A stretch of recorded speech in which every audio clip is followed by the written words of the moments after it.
2장 1절에서 11절 말씀, 단순한 믿음, 단순한 순종이라는 제목으로 여러분과 함께 은혜를 나누고자 합니다. 자, 요한복음 2장 1절에서 11절까지 말씀 우리가 한 목소리로 천천히 봉독하겠습니다.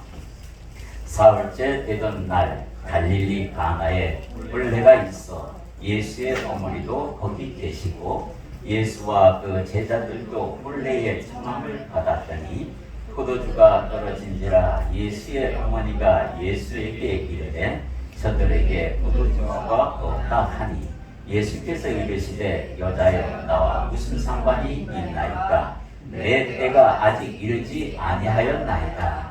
그의 어머니가 하인들에게 이르되 너희에게 무슨 말씀을 하시든지 그대로 하라 하니라. 거기에 유대인의 정결 예식을 따라 두세 통 드는 돌 항아리 6이 놓였는지라.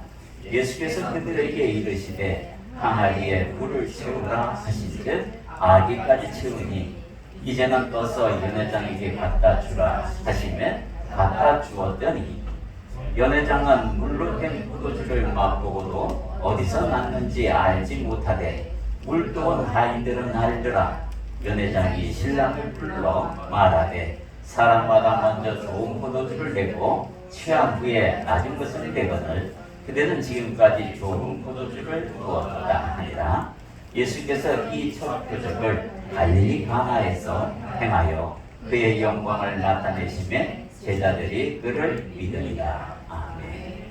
오늘의 설교 주제는 가나의 혼인잔치에 예수님이 참석하셨습니다. 여러분들이 가장 많이 또 듣고 또 굉장히 은혜 받는 예화이기도 합니다. 오늘의 이 설교의 주제는 단순한 믿음, 단순한 순종입니다. 그리고 이 말씀 안에서 여러분들이 찾아가는 그런 길, 소위 말해서 그 부분에 대해서 여러분들이 잘 들었으면 좋겠어요. 이 화면보다도 제 말을 들어가시면 좋겠습니다.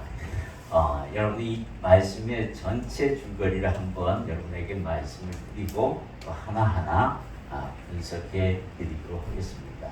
자, 가나의 혼인잔치에는 마리아의 친척, 즉 예수님의 친척이 해당되는 혼인잔치였는데 그 친척이 굉장히 가까운 친척이었던 것 같아요. 그래서 제자들도 다 초빙받은 거 보니까 예수님에 대한 어떤 소문도 다 들었던 것 같습니다. 이 주인은 그런 것 같아요. 그래서 갔는데 한참 잔치가 무르익어 가는데 아쉽게도 포도주가 떨어졌습니다. 마리아는 급하게 누굴 찾느냐면 예수님을 찾아요. 자, 마리아가 예수님을 찾게 된 동기는 아마 주인의 어떤 잔치가 한참 무르익을 때 포도주를 떨어진다는데 그 제대로 준비 못한 어떤 원망이나 이런 걸 들을까봐 아마 주님을 찾았는지도 모릅니다. 어디 가서 사올 수 있는 그런 환경도 안 되고 또 그렇다고 낮은 포도주를 준비해놓은 것도 없고 좋은 포도주만 준비해놨다가 설마 남겠지 하는 주인의 어떤 그런 생각이었는지는 모르지만 아니면 많은 사람이 더 기대했던 것만큼은 더 많은 사람이 왔는지도 모릅니다. 하여튼 이 포도주가 떨어졌어요. 마리아가 주님을 찾아갑니다. 그리고 주님한테 부탁하시기를 뭐라고 하냐면 포도주가 떨어졌습니다. 이렇게 얘기를 하는 거예요. 그때 주님이 참 그렇게 좀 냉정하게 말씀하시는 게 여자요. 내가 그럼 무슨 상관이 있습니까? 아직 내 때가 아닙니다. 그리고 거절합니다. 어머니가 부탁했는데도 거절하는 거예요. 그리고 어머니에게 또 여인이여 하고 거절을 합니다. 이런 모든 모습 봤을 때 주님이 정말 이렇게 냉담하게 대하는 것 같습니다. 그런데 마리아는 아랑곳하지 않습니다. 그 말씀이 섭섭하다 이런 마음도 안 들었던 것 같아요. 그냥 한마디 던지고 가버립니다. 하인들에게 뭐라고 하냐면 너희는 주님이 시키는 대로 행하라. 그리고 가버려요. 황당합니다. 근데 주님은 그 말씀 들었겠죠. 그리고 하인에게 마치 못 이긴 척 지시를 합니다. 항아리에 물을 채우라. 그런데 여기 이 항아리에 물을 채우는데 6개의 항아리에 물을 채웁니다. 여러분들 이 대목을 또한 중요한 거예요. 항아리 6개 큰 항아리인데 이게 뭐냐면 수족을 싣는 거예요. 정결례식에 필요한 이 수족을 싣는 물인데 이 물이 다 떨어졌다는 거예요. 그럼 무슨 말이에요? 잔치집에 손님이 어마어마하게 왔다는 얘기예요. 그걸 알 수가 있어요. 그게 다 비어 있었으니까. 근데 하인들에게 항아리에 물을 채우라 합니다. 그런데 물을 채우는 하인들은 묻지도 않습니다. 그냥 가서 물 채워요. 얼만큼 채울까요? 몇 통이나 채울까요? 얘기도 하지 않습니다. 그냥 가서 물을 다 채우는데 바위까지 채웁니다. 그리고는 또 물을 갖다가 떠다 주랍니다. 연회장에. 하인들은 대묻지도 않아요. 물인데요. 예, 묻지도 않습니다. 그리고 내가 주인이다. 가가지고는 깜짝 놀랍니다. 틀림없이 맹물을 떠다 가지고 왔는데 거기서 먹는 사람은 극상품의 포도주로 바뀌어 있었다라는 내용. 그랬더니 하인들이 얼마나 깜짝 놀랐겠죠, 그죠? 이 내용의 줄거리가 바로 오늘의 말씀의 주제입니다. 가나 혼인 잔치가 무엇을 의미하는지, 영적으로 무엇을 의미하고 예수님께서 왜 여기서 첫 번째 기적을 나타내셨는지 그것을 좀 더 깊이 묵상해서 한번 해보자는 설명을 듣고 하나님께서 어떤 은혜를 준비했는지, 예, 말에 그런 무대포 같은 믿음 같지만 하나님 거기서 일하신다는 것, 이런 것들이 궁금하잖아요. 예, 하나하나씩 살펴보도록 하겠습니다. 단순한 믿음의 소유자인 마리아, 예, 문제의 발단은 말씀드렸지만 잔치 중에 포도주가 다 떨어진 사실입니다. 근데 마리아가 이 문제를 가지고 예수님을 찾아옵니다. 예수님은 왜 자기의 때가 아님에도 불구하고 자신의 뜻을 꺾었을까라는 질문이 들었습니다. 네, 포도주가 떨어졌다라는 말을 들었을 때 주님은 아직 내 때가 아니니 상관없는 일입니다. 그럼에도 불구하고 주님이 일을 하셨다라는 거예요. 예, 주님, 아니 마리아가 뭐라고 하인들에게 얘기하냐면 무슨 말씀을 하시든지 그대로 하라. 무슨 말씀을 할 줄 알고 마리아는 이 말을 했을까요? 이 말씀에서 예, 마리아는 분명하게 예수님이 허락하실 줄 믿었다라는 거예요. 무슨 말? 야, 나는 아무 말도 안 할란다. 이런 것도 아니고 주님께서 분명하게 그 항아리를 채우고 포도주로 만들 것을 이 마리아는 정확하게 알고 있었다라는 거예요. 예, 믿음 앞에서는 당신의 뜻도 꺾으시는 주님을 보게 됩니다. 여러분들, 혈류병 걸린 여자의 이야기를 들어서 아실 거예요. 주님이 한 길을 걸어갑니다. 무리들에게 쌓여서 걸어가고 있어요. 야이로의 딸이 죽었다. 예, 죽을 병에 걸려서 고치러 갑니다. 가는 도중에 혈류병 걸린 여자가 아무도 모르게 뒤에 와서 예수님의 옷자락에 손을 댑니다. 예수님께서 가는 도중에 딱 세워서 주님, 제가 병에 걸렸습니다. 제 병을 고쳐 주시옵소서. 이렇게 하지 않았어요. 예. 바디메오가 장님인데 큰 소리로 주여 다윗의 자손 예수여 하고 자신을 돌아보게 하면서 자신을 고쳐달라고 했던 그런 사람도 있는 반면에 이 혈류병 걸린 여자는 예수님 모르게 뒤에 와서 옷자락만 다 건넵니다. 근데 예수님께서 자기 능력이 자기도 허락 없이 빠져나가는 것을 느꼈어요. 내 능력이 빠져나갔다. 누가 내 옷에 손을 댔느냐. 이 말은 제자들이 뭐라고 합니까? 아니 무리들이 이렇게 많은데 주님 그 옷자락 스친 거야 당연한 거 아닙니까? 이렇게 이야기합니다. 아니다. 믿음으로 내 옷자락을 건든 자가 있다라고 얘기합니다. 믿음으로 건들 때는 하나님, 이 예수님도 자기도 모르게 능력이 먼저 일해버린다는 거예요. 성령이 먼저 일하시고 나중에 알게 하시는 그 모습을 볼 때 이야, 믿음이라는 것은 하나님을 꼼짝 못하게 하시는구나. 이런 생각도 들게 합니다. 지금 오늘도 그래요. 무슨 말을 하든지 그가 시키는 대로 하라. 마리아의 이 고백이 하나님을 움직였습니다. 주님을 움직였어요. 그리고는 그 말씀대로 이루어갑니다. 이 혈류병 걸린 여자도 그 능력을 받아서 고침을 받습니다. 그리고 주님 앞에 납작을 풀어서 자기가 죄인인데도 불구하고 주님의 거룩한 옷자락을 제가 만졌습니다 하고 고백하면서 그때 뭐라고 얘기합니까? 여인아, 이 병에서 네가 놓여라 하고 그렇게 구원해 주십니다. 이게 하나님의 믿음을 향한 마음이다라는 거예요. 마리아가 문제를 예수님께 가지고 올 수 있었던 이유가 몇 가지 있습니다. 하나하나 살펴보겠습니다. 그녀에게는 어떤 문제든지 예수님은 해결해 주신다는 믿음을 가지고 있었다는 사실입니다. 여러분들 이와 같은 믿음 갖고 계시죠? 아멘? 네, 아멘. 그리고 두 번째는 뭐냐면 이런 믿음은 마리아는 주님이 어떤 분인지를 분명히 알았다라는 사실이에요. 물론 자기 뱃속으로 난 아들이기 때문에 더 자세히 알았다라고 말해도 뭐 상관없는 일이지만 그러나 그렇지 않습니다. 정확하게 자기 뱃속에서 태어난 예수님이지만 예수님의 존재에 대해서 분명히 알고 있었다는 거예요.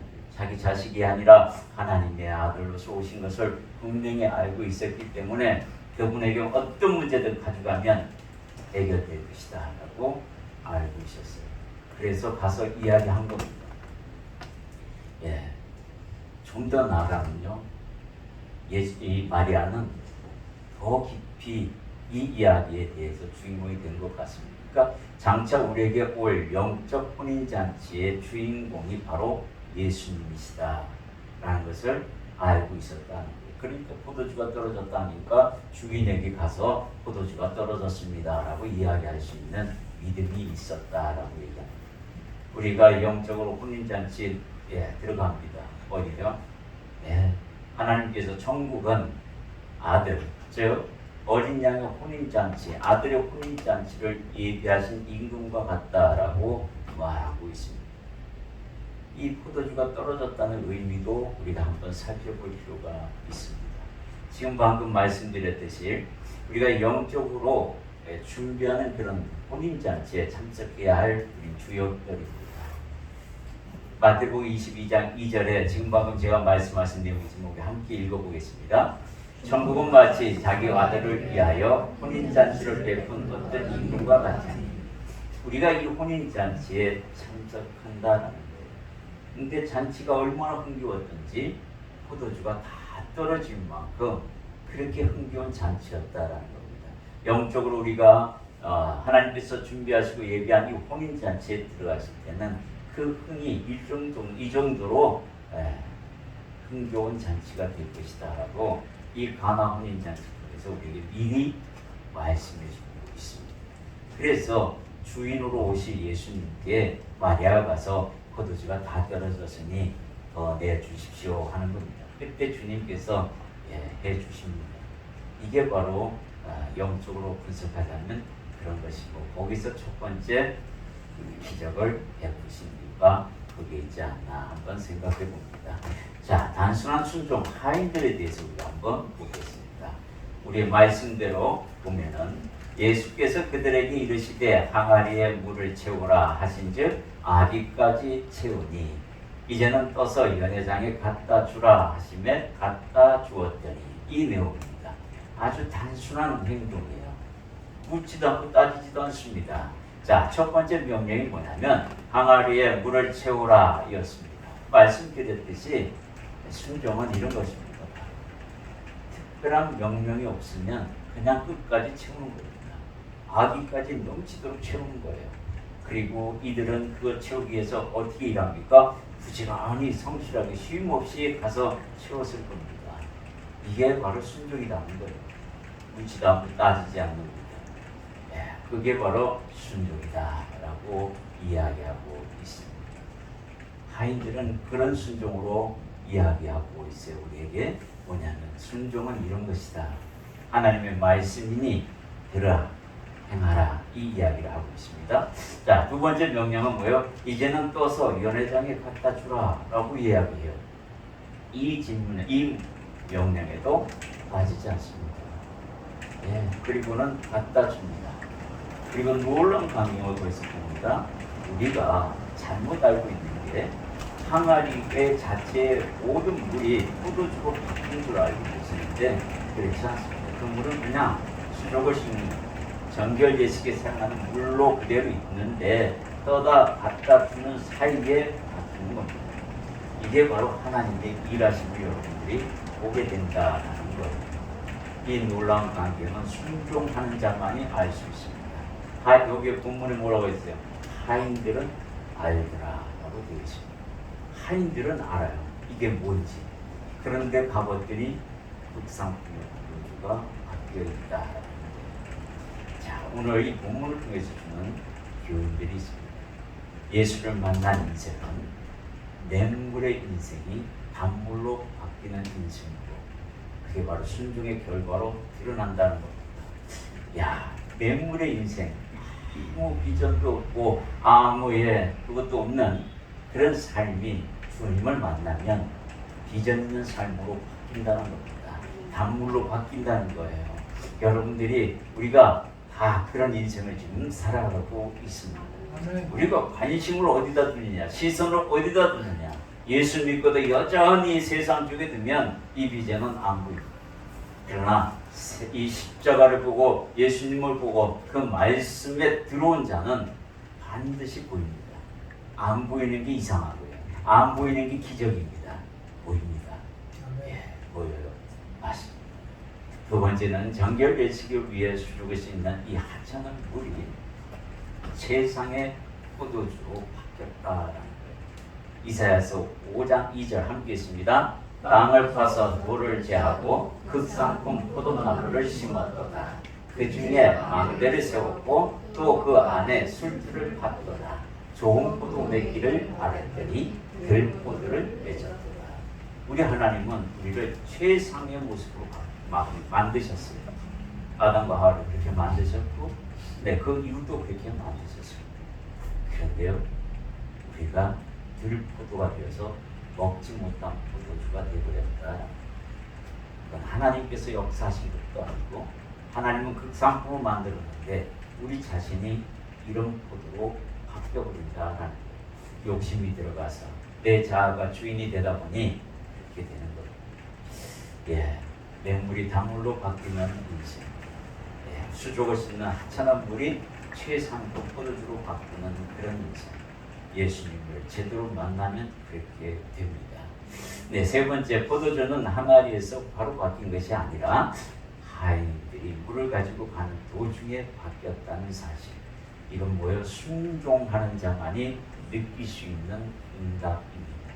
우리가 기도를 합니다.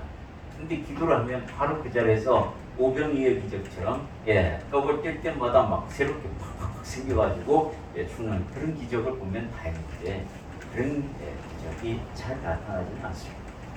그런데 이 물을 떠다주는 순종하는 이 하인들은 떠다 가는 사이에 바뀐 것을 알게 됩니다. 어디 가세요? 연회장에 도착했어요. 그들은 아마 이것을 들고 이 물 가서 먹이면 뭐로 생각하겠어? 이러면서 아마 의심했는지도 모릅니다. 근데 의심했다는 소리는 안 나옵니다. 갖다 줬더니 극상품의 포도주로 바뀌어 있는 것을 보고 놀랬을 겁니다. 아, 그렇구나. 정말 예수님은 대단한 분이시구나. 이렇게 들었을 겁니다. 그 사건을 우리가 느끼고 경험할 수 있다는 거예요. 그렇게 주님 말씀에 여러분들이 토를 달지 아니하고 그냥 믿음대로 나아간다면 이 하인들이 겪었던 결과를 보게 될 것이다 라고 말하는 겁니다. 자, 순종은 이들처럼 하는 것입니다. 전능하신 분의 말씀이니까 묻지도 않고 따지지도 않고 순종하는 여러분이 되기를 소망합니다. 주님도 마리아의 믿음 앞에서 자신의 뜻을 꺾었습니다. 그리고 우리도 하나님의 말씀 앞에서 우리의 뜻을 꺾어야 합니다. 주님께서 마리아의 믿음을 보고 당신의 뜻을 꺾었듯이 우리도 하나님의 말씀 앞에서 내 뜻을 꺾어야 된다는 것을 보여주고 있다는 거예요. 예수님이 손수 보여주셨으니 우리도 그분을 따라서 그렇게 행하는 게 맞습니다. 포도원을 가지고 있는 큰 부자에게 두 아들이 있었습니다. 마태복음 21장 28절에 32절에 나와 있는 예화입니다. 큰 아들 보고 너 오늘 포도원에 가서 일 좀 해라. 예 아버지 가겠습니다. 그리고는 안 갔어요. 둘째 아들에게 너도 오늘 포도원에 가서 바쁘니까 좀 일 좀 해라. 싫어요 아버지. 제가 오늘 친구들하고 약속이 있어서 거기 가야 됩니다. 그리고는 나가버렸습니다. 친구들 만나러 가는 도중에 아버지 말씀이 생각나서 아버지가 그래도 말씀을 하셨는데 아들이 내가 좀 심하게 얘기했구나. 친구들한테 이야기해서 내가 오늘은 만나기 힘들다 하고 아버지 말씀에 순종해야겠다. 그래서 포도원에 가서 일을 합니다. 그리고 주님은 이 예화를 통하여 말씀합니다. 누가 순종하였느냐? 제자들이 이렇게 얘기합니다. 둘째 아들이니이다. 너희도 이와 같이 하라. 주님은 우리에게 이렇게 말씀합니다. 하나님 말씀이니 순종하겠습니다. 이렇게 하라는 겁니다. 다른 거 하지 말고 그렇게 너희들이 하기를 원한다. 이 말씀을 우리에게 해주고 있습니다. 우리가 이들처럼 하인들처럼 순종하면 일은 하나님이 하신다라는 것을 알려줍니다. 그래요. 매물을 떠가지고 가는 도중에 바꿨습니다. 하나님이 일하셨어요. 우리들은 그 일하심을 보지 못합니다. 어디 가서 보냐면 결과로 봅니다. 그렇죠? 그 결과 기대하고 나가는 자에게 반드시 보여주실 거라고 믿습니다. 아멘. 자, 이 기적을 두고 세간의 사람들 혹은 믿음이 약한 사람들은 술을 좋아하는 인생을 주장합니다. 뭐라고 주장하면 예수님도 포도주를 허락하셨는데 이거 좀 먹어도 되는 거 아니야? 얼마나 먹고 싶으면 이 예화를 가지고 거기다 갖다 비유하겠습니다. 술을 먹어도 좋다고 그렇게 얘기하는 사람들 들어봤죠? 네, 들어봤을 거예요. 여러분 다 안 들어보신 분들이 모르겠습니다. 저도 들어봤습니다. 그리고는 또 사도 바울도 술 취하지 마라 이는 방탕한 것이니 술 취하지 말라 그랬지 취할 정도로 먹지 않으면 되지 않을까요? 이렇게 말하는 사람도 있습니다. 얼마나 먹고 싶으면 저럴까 하는 생각이 들어서 가련한 마음이 들기도 합니다. 그러나 그런 목적으로 이 예화를 썼다. 아니요, 그렇지 않습니다. 그런 목적이 아니에요. 이 혼인잔치에 대한 비유는 역적 혼인잔치를 이야기하고 주님이 주인이시다라는 것을 분명히 드러내면서 그 포도주를 만들어내신 분은 주인이 만들어 온 겁니다. 그것을 우리에게 이야기하고 있어요. 술에 대해서는 이사야 선지자가 이렇게 말합니다. 28장 1절 3절 함께 있습니다. 에브라임의 술 취한 자들의 교만한 면류관은 과 있을진저 술에 빠진 자의 성 곧 명화로운 관같이 기름진 골짜기 꼭대기에 세운 성이여 제단에 가는 꽃 같으니 과 있을진저 에브라임의 술 취한 자들의 교만한 면류관이 발에 밟힐 것이다.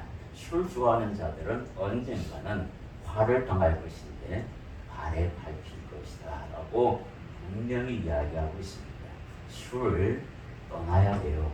우리 크리스찬들은 술과 같이 하면 세상 낙과 같이 하는 존재로 타락하고 말게 됩니다. 그래서 술 취하지 말라고 술을 가까이 하지 말라고 말씀하고 있는 겁니다.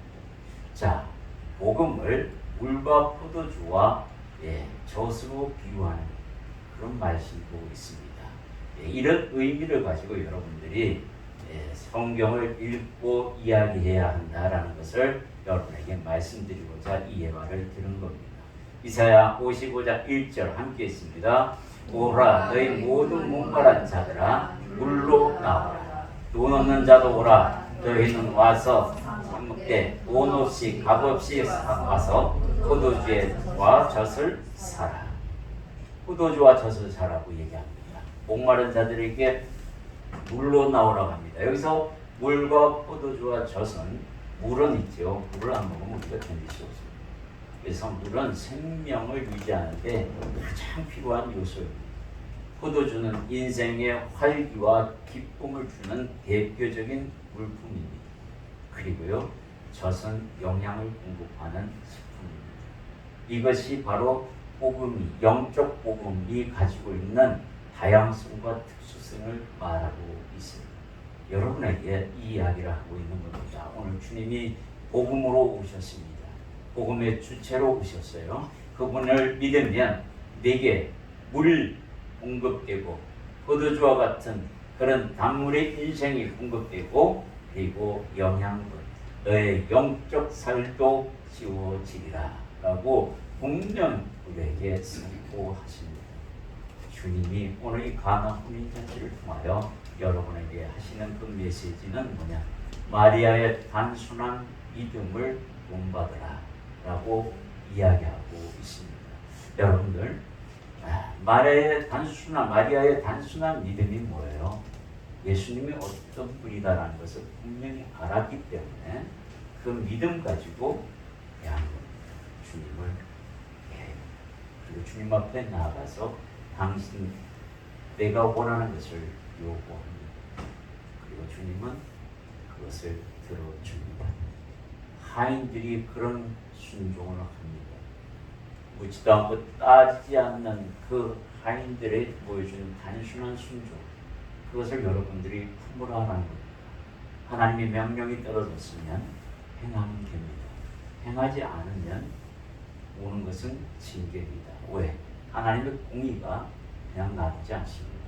특히 사랑하는 아들이 당신을 떠나서 딴 길로 가려고 하는데 그 길은 반드시 끝에는 낭떠러지인데 거기 떨어지면 죽는 걸 아는데 어떤 부모가 그 길을 막지 않겠습니까? 하나님은 막습니다. 그래서 징계가 온 거예요. 그리로 가면 너 죽어 하고 때리는 겁니다. 사랑의 매가 날라오죠. 그 매 맞으면 무지 아픕니다. 사람이 때리는 매하고는 다릅니다. 거반 죽게 됩니다. 견딜수록 힘들어집니다. 빨리 회개하고 돌아오는 게 살 길이고 덜 힘듭니다. 그 이야기를 하고 있는 겁니다. 세 번째는 뭐냐면 이 가나 혼인잔치의 주인공은 바로 예수님입니다. 영적 가나 혼인잔치를 이해하고 있습니다.